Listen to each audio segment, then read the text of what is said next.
Hello! This is a Mythic Plus guide for plus 10 King's Rest, with the affixes Tyrannical, Teeming, Volcanic, and Infested. This route and strategy will also work on lower keys. You can find my Method Dungeon Tools map import in the description below.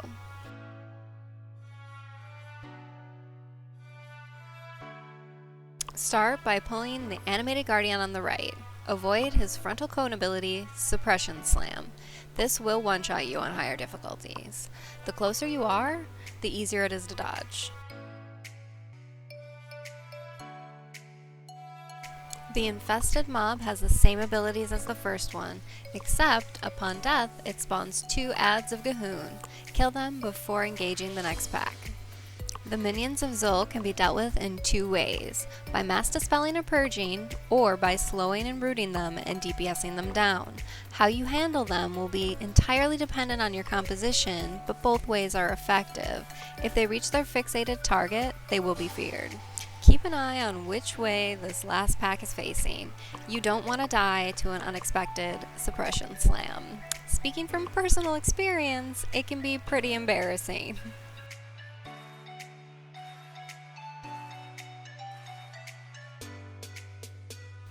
In the first boss's room, we pull both front packs with the CC on one of the warriors. If you're confident in your DPS, skip the CC, but make sure you interrupt the Witch Doctor's Shadow Bolt volley. Once those are down, deal with the minions of Zul pack.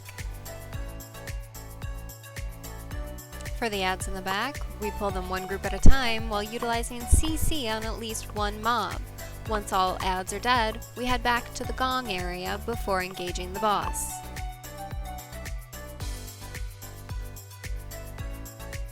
Use heroism on the boss pull. If you have a druid in the group, they can use mass entanglement to deal with the gold adds that spawn from the gold spit puddles. Stack the puddles within 15 yards of each other so all adds can be easily rooted. If you don't have a druid, I recommend killing each set of adds as they spawn and kiting the boss away from them as needed.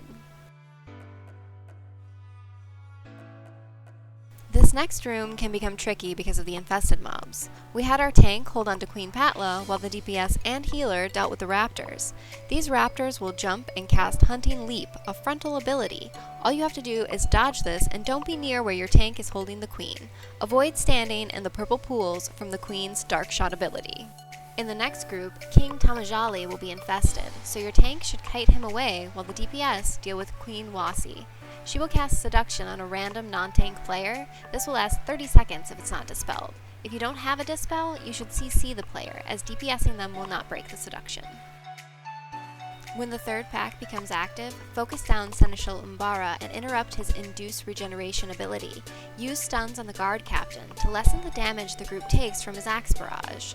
Move away from King Rahue during Channel Lightning, or use a displacement ability to disrupt the channel. Last, you will face King Ukul and 4 Bloodsworn agents. The king will randomly debuff a player with a 10-second dot called Hidden Blade. This will leave behind a pool of green goo on each tick. This should be dispelled, but if you don't have a dispel available, drop the green goo away from your team. The Bloodsworn agents will teleport onto players' locations with Shadow Swirl. Avoid standing in any purple circles that appear. The next pull is a lone purification construct with 2 uninterruptible abilities. Move away from the fiery pool he drops and dodge his purification beam. Now in the second boss's room you have a lot of trash to clear and it all sucks. I recommend grabbing a pack of green goos with the padding purification construct and kiting it all back down the hall you just came from. Don't be like us and get separated from your tank. Make sure you are ahead of or with your tank as he kites down the hallway.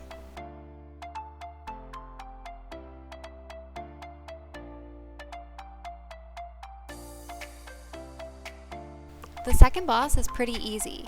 Use Hero on the pull, dodge his Burn Corruption, and use the Wiggle ability on your bar if you're selected for Entomb. We like to set up markers on each of the tombs so it's easier to call out during the fight. Continue down the hallway and kill the Spectral Brute. Run away from him as he casts Ground Crush. CC the Spectral Witch Doctor because of Infested, and DPS down the Spectral Berserker. Grab the Pathing Spectral Brute as soon as he's safely in range to be pulled without aggroing the Honored Raptors. Once these mobs are dead, you'll want to get in place and use your Invisibility Potion, or if you have a rogue, Shroud of Concealment. You need to make it to the area of the bridge with the locked gate that has 3 mobs in front of it. Once there, you can break stealth and engage the mobs. We tend to take this slowly because if you mess up, you have to kill everything that you skipped.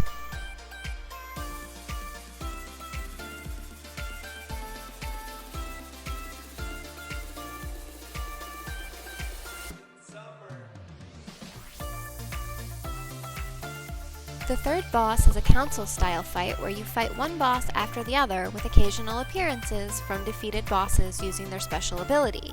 The order in which they appear is random each week. Conqueror's special ability is Barrel Through. Everyone must stand between her and the targeted player.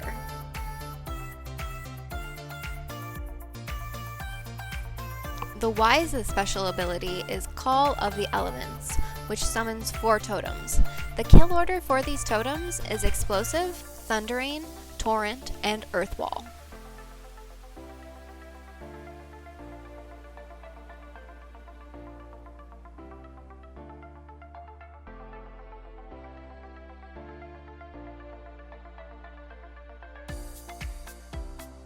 The Butcher's special ability is Whirling Axes, which deals a burst of damage and knocks back all players within 10 yards. These are really a pain, and the best way to dodge them is to run out when they are cast and then back into melee range to avoid being hit by old axes. Now that the third boss is defeated, if you die, you will spawn in this room, so it's okay to release and run back.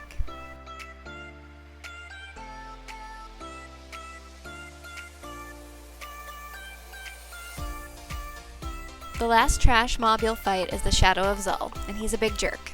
He spam casts Shadow Barrage on the tank, and it cannot be interrupted. You can, however, use displacement abilities to lessen some of that damage. He will cast Dark Revelation on a random player. This player needs to run out of the group. Upon expiration, it will summon a minion of Zul.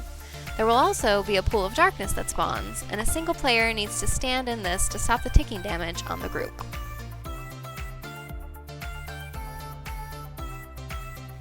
For the last boss, Dazar, you'll want to tank him by the Golden Flowing River. This boss has 3 main abilities. The first one is Blade Combo, which hits the tank, and as long as they use active mitigation, it's no big deal. The second is Quaking Leap, which targets non-tank players and jumps to them after a 3.5 second cast. This player should move away from the group, but not far enough to range your healer. And the third is Gale Slash, which sends out random tornadoes at players. Just avoid getting hit by these. At 80%, the first raptor comes out, and he'll need to be tanked. He casts Hunting Leap, the same ability we saw from the trash earlier in the dungeon.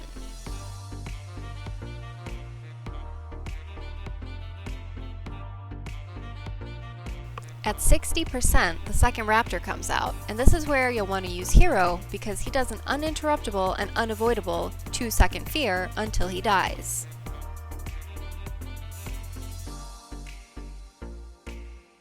At 40%, Dazar starts casting Impaling Spear. These appear in 2 different patterns, and that's why we've tanked him by the Golden River. The first pattern is a spiral, and will start near the Golden River, so it's easy to get behind it and continue DPSing the boss.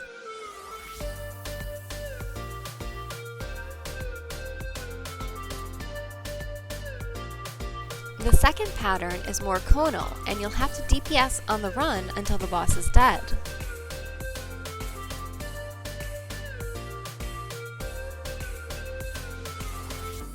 I hope you found this King's Rest Mythic Plus guide helpful.